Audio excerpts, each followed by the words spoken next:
Du point de vue étudiant, donc ça remonte à un certain temps, j'avais pas cette compréhension d'approche programme. Un élément que j'ai vécu comme étudiant, c'était le projet majeur de conception qui se voulait être un projet qui permettait d'intégrer des connaissances. Et ça, je me rappelle très bien, rendu à une certaine étape du projet, mais ça tombait donc bien que le cours qu'on voyait en même temps à cette session-là, ben, nous permettait d'aller plus loin dans notre projet. Donc, je ne savais pas que c'était cette idée d'approche programme qui était en train d'émerger, mais à travers le projet comme tel, ça a été pour moi, puis pour plusieurs de mes amis, ça a été quelque chose de très, très, très motivant. Donc, on a vraiment, les heures, on les comptait plus. Donc, comme étudiant, c'était quelque chose qui était très utile. Maintenant, bon, si je parle aux étudiants aujourd'hui, que je leur pose des questions à savoir, est-ce que vous savez que vous êtes dans une approche programme, qu'on a pensé au programme, que ce soit un tout cohérent et tout, je suis pas certain que pour eux, c'est très clair.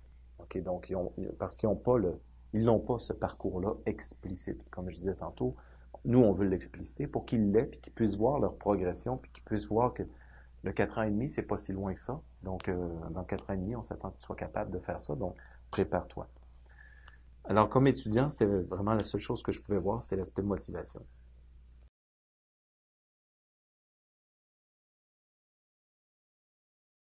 Dans les débuts, on voyait des différences majeures, même des petites anecdotes. C'était vraiment drôle. Des étudiants qui finissaient leur programme dans l'ancien programme avaient vu le projet qui était demandé aux étudiants de S1.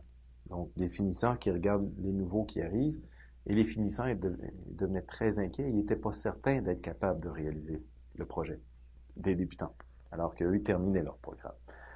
Donc, dans les débuts, c'était vraiment marqué. C'était vraiment très, très présent.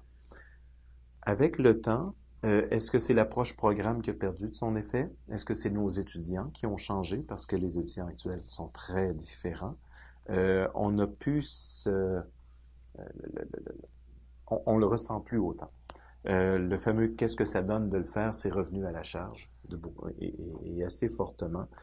Comment ça se fait que le professeur maintient des exigences si élevées pour des notions qu'on ne verra plus jamais de notre vie? Alors, ça c'est selon eux. Alors, je dirais aujourd'hui, c'est difficile de dire est-ce que c'est est-ce que c'est l'approche programme qui a perdu de son effet? Est-ce que c'est les étudiants qui ont changé? Un constat, par contre, qu'on peut établir, c'est que l'approche programme actuelle ne cadre plus aussi bien qu'il cadrait avec nos étudiants aujourd'hui. Donc, c'est un peu aussi ce qui nous a amené à dire, on veut aller plus loin, on veut faire en sorte que ce soit très explicite pour eux, qu'ils comprennent le pourquoi du quoi, donc pourquoi je ferai telle activité, et qu'ils se préparent, donc ça devienne une source de motivation, d'engagement. On veut qu'ils s'engagent, c'est eux qui vont devenir ingénieurs, il faut qu'ils s'engagent dans leurs études.